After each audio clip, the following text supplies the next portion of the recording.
दोस्तों आज के इस मार्केट एनालिसिस वीडियो के अंदर हम लोग चर्चा करने वाले हैं डोनाल्ड ट्रंप का जो ये बड़बोलापन है ये पूरे दुनिया को कहीं ना कहीं परेशान कर रहा है। मतलब आज की डेट में अगर आप देखो तो सबसे पहले ईरान के अंदर जो ये हमला हुआ और हमला होने के बाद जब ये लोग कहीं ना कहीं फंस गए बुरी तरीके से, इनको लग रहा है कि भाई साहब स्ट्रेट ऑफ हॉर्मुज अपने से खुलेगा नहीं, है ना।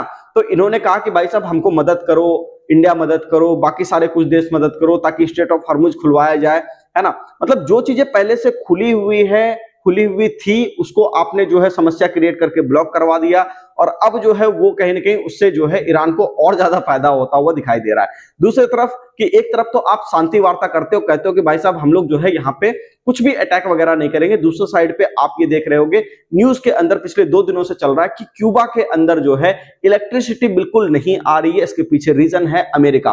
मतलब वहां के जितने भी पावर प्लांट्स हैं सब के सब ठप पड़े हैं और कहीं ना कहीं एनर्जी क्राइसिस ही इंडिया के अंदर भी थोड़ा बहुत गहराता हुआ दिख रहा है। आपने देखा कि एलपीजी को लेकर के कितनी ज्यादा यहाँ पे इंडिया के अंदर समस्या है ना। दूसरी तरफ कि कहीं ना कहीं काला बाजारी भी लोग कर करके थोड़ा सा समस्या को ज्यादा एक्सलेट कर दे रहे हैं। मतलब जैसे आपने देखा था कुछ वीडियो वगैरह आपने देखा होगा कि लोग जो है टंकी के अंदर पेट्रोल भरवा करके जा रहे हैं। अब बताओ 1000 लीटर की टंकी, मतलब जो आदमी 2-3 लीटर पेट्रोल डलवाता था वो 1-1 हजार लीटर अगर स्टोर कर ले तो ऑब्वियस सा बात है यहाँ पे कहीं प्रशासन की भी चूक हो रही है ना। सरकार भी ध्यान नहीं दे पा रही है सही तरीके से। अगर सरकार ध्यान दे तो कालाबाजारी को रोका जा सकता है। दूसरी बात कि पैनिक तो थोड़ा बहुत मचा हुआ है, नो डाउट इसके अंदर लोग उस कारण से भी थोड़ा सा ये कर रहे हैं, लेकिन हाँ लोगों को भी थोड़ा समझना चाहिए और सरकार को भी थोड़ा सतर्क होना चाहिए। और उसके साथ साथ सबसे जरूरी बात यह है कि सरकार को कुछ ना कुछ स्ट्रैटेजी अपनानी पड़ेगी क्योंकि अमेरिका किसी का सगा नहीं है।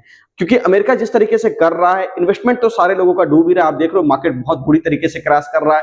हम लोग का भी जो इन्वेस्टमेंट था हम लोगों ने भी लगभग मतलब थोड़ा बहुत जो भी था अपना वो निकाल करके दिसंबर के अंदर ही मेनली हम लोग वहां पे एग्जिट कर चुके थे। थोड़ा बहुत जो बचा हुआ इन्वेस्टमेंट था उसको हम लोगों ने हाल फिलहाल में कुछ दिनों के अंदर एग्जिट किया है। तो कहीं ना कहीं हम लोग भी पूरी तरह से इन्वेस्टमेंट में कहीं खाली बैठे हैं। हाँ ट्रेडिंग अपॉर्चुनिटी ढूंढते रहते हैं, लेकिन ट्रेडिंग के अंदर करने के अंदर भी दोस्तों यहाँ पे सबसे बड़ी समस्या ये है कि न्यूज बेस्ड ट्रेडिंग हो रही है। मतलब आज अगर ट्रंप कुछ अच्छा कहते हैं तो मार्केट ऊपर खुल जाएगा, ट्रंप कुछ खराब कहेंगे तो मार्केट नीचे खुल जाएगा। तो ऐसे मतलब आप जो है ट्रेड नहीं कर पाओगे और मार्केट चूंकि मतलब 9-15 से 3.5 चलेगा, उसके बाद तो मार्केट क्लोज हो जाएगा, अगले दिन गैप अप करेगा तो कहीं ना कहीं दिक्कत आपको यहाँ पे आ सकती है। तो इससे अच्छा है कि आप क्रिप्टो के अंदर ट्रेड करो क्योंकि इसमें वॉलेटिलिटी 24/7 है ना। मार्केट 24/7 खुला रहेगा तो आपको वहां पे कोई दिक्कत नहीं आएगी। अचानक से गैप अप गैप डाउन का सामना नहीं करना पड़ेगा। कोई लेवल अगर कट रहा है तो आप आराम से इजीली वहां पे जो है काम कर सकते हो। आपने देखा कि हम लोगों ने भी हाल फिलहाल में जो भी सौदे डाले मैक्सिमम क्रिप्टो के अंदर मैं ट्रेड कर रहा हूँ। रीजन क्या है, मैं क्रिप्टो ट्रेड जनरली नहीं करता था, मैं आपको बता देता हूँ कि मैं क्रिप्टो ट्रेडिंग नहीं करता था, लेकिन मैं ये कर रहा हूं। ये इसीलिए कर रहा हूं क्योंकि मुझे डर लग रहा है एक्चुअल में इंडियन स्टॉक मार्केट के अंदर पोजीशन ले जाने से, जो कि आमतौर पर ये होगा। रीजन ये है कि गैप अप हो सकता है, गैप डाउन हो सकता है। मार्केट 6-7 घंटे मतलब रात को 9-15 3:30 के बाद अब देखो पूरा रात तो मार्केट क्लोज रहेगा, अगले दिन 9-15 में ही खुलेगा।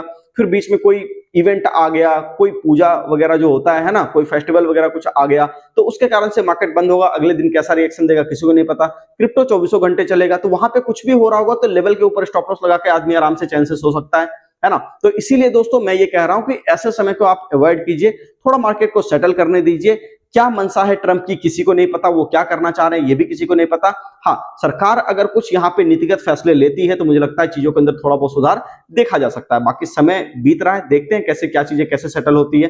बाकी जुड़े रहिए, आप हमारे चैनल से नए हैं तो चैनल को सब्सक्राइब करके जाइए। और एक बात और कहना चाहूंगा दोस्तों, जो भी व्यक्ति स्टॉक मार्केट को सीखना चाहते हैं, क्योंकि देखो एक चीज समझिएगा, वॉर लाइक सिचुएशन पूरे जीवन भर नहीं चलने वाली। आपने देखा है बहुत बड़े बड़े वॉर जो है कहीं ना कहीं जाकर के उसके इफेक्ट या तो कम हो जाते हैं या फिर वॉर धीरे धीरे करके बंद हो ही जाते हैं। तो ऐसा नहीं है कि हाँ ठीक है वॉर पूरा जीवन भर चलेगा।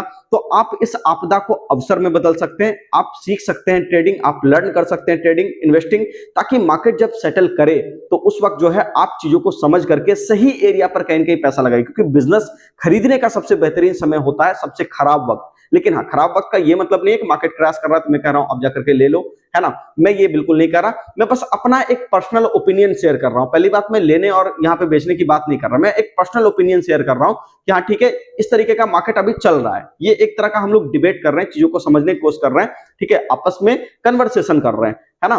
तो यहाँ पे दोस्तों मैं ये कहना चाह रहा हूं कि आप जो है मार्केट को तब तक सीख करके रखिए ताकि मार्केट जब सेटल करे, मार्केट जब राइज ले तो उस वक्त सही रेट पर आप उठाइए। क्योंकि इंडिया के अंदर भी कहीं ना कहीं फाइनेंशियल एजुकेशन को लेकर के लोग थोड़े से अवेयर हुए हैं, उनको और ज्यादा अवेयर होने की जरूरत है। बात समझिएगा क्यों मैं ये कह रहा हूं। इसीलिए मैं कह रहा हूं दोस्तों कि मैक्सिमम लोगों ने यहाँ पे जो भी ट्रेडिंग किया है आज तक जब भी तेजी आती है तो लोग वहां पे क्या करते हैं, पार्टिसिपेट करते हैं, बढ़िया, कहीं कोई दिक्कत नहीं है, फर्स्ट क्लास। लेकिन जब मंदी आती है तो मंदी के अंदर लोग भाग जाते हैं और बुरी तरीके से भाग जाते हैं, क्योंकि मंदी आने के बाद जब मार्केट सेटल करेगा ना तो उस वक्त वॉलेटिलिटी एकदम ना के बराबर होगी। तो इसीलिए दोस्तों मैं कह रहा हूं कि इस फेज को सीख करके पहले से रखिए, ताकि जब सही रेट आएगा, सही समय इन्वेस्टमेंट का आएगा, तब आप अपना पैसा बचा करके रखिए। वहां पे अगर आप ट्रेड करोगे, इन्वेस्ट करोगे, तो आपको एक अच्छा खासा कैपिटल, अच्छा खासा रिटर्न आपको अपने कैपिटल के ऊपर देखने को मिलेगा। तो इसीलिए दोस्तों एक नए स्किल को, इस समय को, आपदा को, इसको अवसर में बदलिए, क्योंकि अगर आप अवसर में नहीं बदलोगे तो इतने दिनों से आप सोच रहे हो, आप सोचते ही चले जाओगे। इसीलिए चीजों को समझिए लॉजिकली और लॉजिकल तरीके से काम करिए। बाकी अगर आप नए हैं, चैनल को सब्सक्राइब कर दीजिए, कमेंट सेक्शन में जरूर बताइएगा वीडियो आपको कैसा लगा।